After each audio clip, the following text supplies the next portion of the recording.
அனைவருக்கும் வணக்கம். நாம் இப்பொழுது கணினியில் ஒரு புது ஃபோல்டரை, அதாவது கோப்புறையை எவ்வாறு உருவாக்குவது என்பதையும், பல ஃபைல்களை வெவ்வேறு எக்ஸ்டென்ஷனில் எப்படி சேவ் பண்ணுறது அப்படிங்கிறதையும், லிப்ரே ஆஃபீஸ் ட்ரா மூலம் இருபரிமாண உருவங்களை வரைவது எப்படி என்பதையும், இருபரிமாண வடிவங்களை எவ்வாறு முப்பரிமாணமாக மாற்றுவது என்பதை பற்றியும் இந்த காணொளியிலே காண இருக்கிறோம். வாருங்கள் பார்க்கலாம்.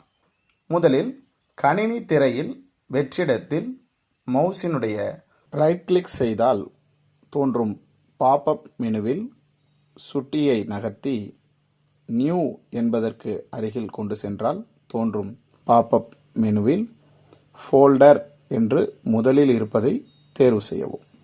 நியூ ஃபோல்டர் கிரியேட் ஆகியிருக்கிறத நீங்கள் பார்க்கலாம். அதன் பெயரினை நாம் ஃபைல்ஸ்னு மாற்றிக்குவோம். இப்போது இந்த ஃபோல்டரின் பெயரினை ஃபைல்ஸ் என்பதற்கு பதிலாக நான் வேறு பெயரில் மாற்ற விரும்பினால் இதன் மீது ரைட் கிளிக் செய்தால் தோன்றும் பாப்அப் விண்டோவில் ரீநேம் என்பதை நான் தேர்ந்தெடுத்து மை இமேஜஸ் என்று நான் மாற்றிக்கொள்கிறேன். இப்பொழுது இந்த ஃபோல்டரினுடைய பெயரானது மை இமேஜஸ் என்று மாறியிருப்பதை நீங்கள் காணலாம். பாருங்கள், இப்பொழுது லிப்ரே ஆஃபீஸ் ட்ராவை நாம் திறந்து கொள்வோம். தற்பொழுது திரையில் லிப்ரே ஆஃபீஸ் ட்ரா இன்டர்ஃபேஸ் தெரிகிறதா நீங்கள் பார்க்கலாம். இதற்குள்ள நான் ஏதோ ஒரு உருவத்தை இங்கே நான் என்ன பண்ணிடுறேன், கொண்டு வந்துடுறேன். இப்போ இது ஒரு வடிவம். இந்த ஃபைலினை நான் சேவ் செய்ய வேண்டும். ஃபைலை எப்படி வெவ்வேறு வடிவத்தில் சேவ் செய்கிறது அப்படிங்கிறத பார்க்கலாம். முதல்ல ஃபைல் மெனுக்கு போங்க. அதில் சேவ் அப்படின்னு ஒரு ஆப்ஷன் இருக்கும். அதை கிளிக் பண்ணோம்னா ஒரு டயலாக் பாக்ஸ் ஓப்பன் ஆகும். திரையில் டெஸ்க்டாப்பில் நாம் உருவாக்கி வச்சிருக்கிற அந்த மை இமேஜஸ் அப்படிங்கிறத நான் கிளிக் பண்ணிக்கிறேன். அதில் இதனுடைய பெயரை நான் ட்ரையல் டிராயிங் அப்படின்னு வச்சுக்கிறேன். இப்போ இது பார்த்தீங்கன்னா ஓடிஎஃப்ங்கிறது டிஃபால்ட்டாக சேவ் பண்ணுறது. இந்த ஃபைலோட நேமை நான் ட்ரையல் டிராயிங்னு கொடுத்துட்டேன். இது டெஸ்க்டாப்பில் உள்ள மை இமேஜஸ் அப்படிங்கிற ஃபோல்டருக்குள்ளே இது சேவ் ஆக போகுது. இப்போ ஓடிஎஃப் டிராயிங்கிற வடிவத்தில் சேவ் ஆகும். இதை நான் அப்படியே சேவ்னு கிளிக் பண்ணால் இந்த ஃபைலினுடைய பேரானது அன்டைட்டில் அப்படின்னு இருந்தது ட்ரையல் டிராயிங்னு மாறி இருக்கிறது நீங்கள் பார்க்கலாம்.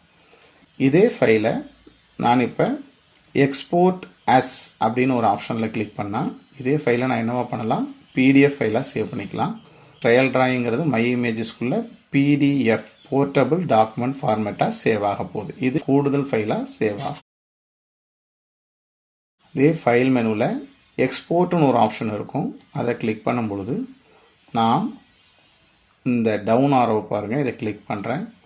இங்கே ஏகப்பட்ட எக்ஸ்டென்ஷன் இருக்கிறத பார்க்கலாம். இமேஜஸை பொறுத்த வரைக்கும் JPEG, joint photographic experts group, PNG portable network graphics, SVG scalable vector graphics, இந்த மூணும் மிக பொருத்தமாக இருக்கும்.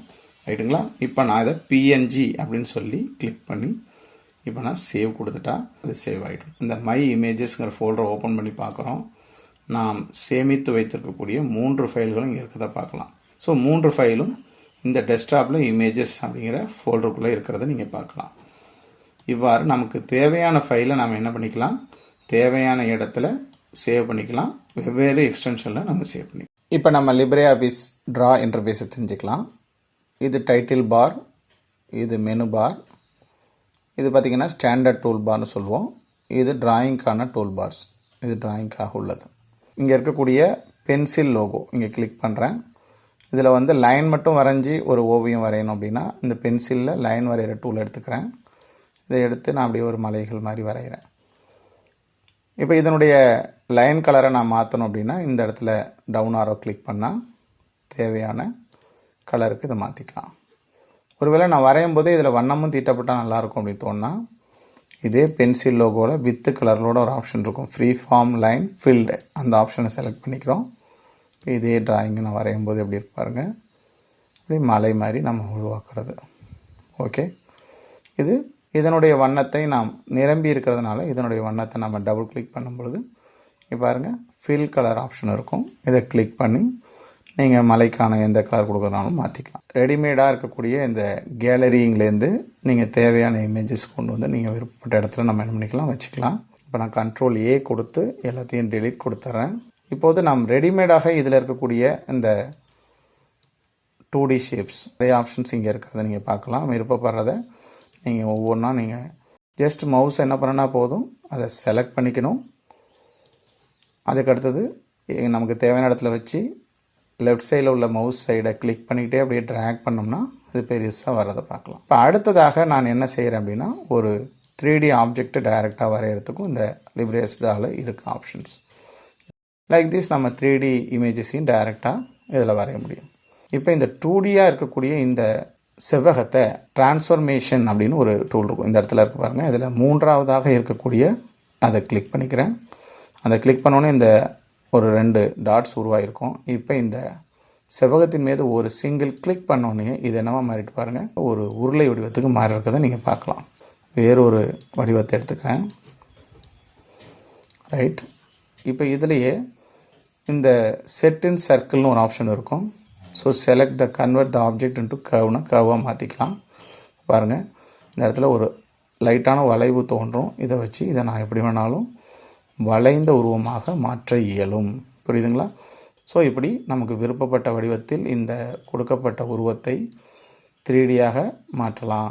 நம்ம செய்து முடித்தவுடன் Ctrl+S அல்லது ஃபைலில் சேவ்ங்கிற மெனுவை கிளிக் பண்ணிட்டோம்னா நமக்கு தேவையான இந்த ஃபைல் செய்யப்படும் போது பயன்படுத்திக்கலாம்.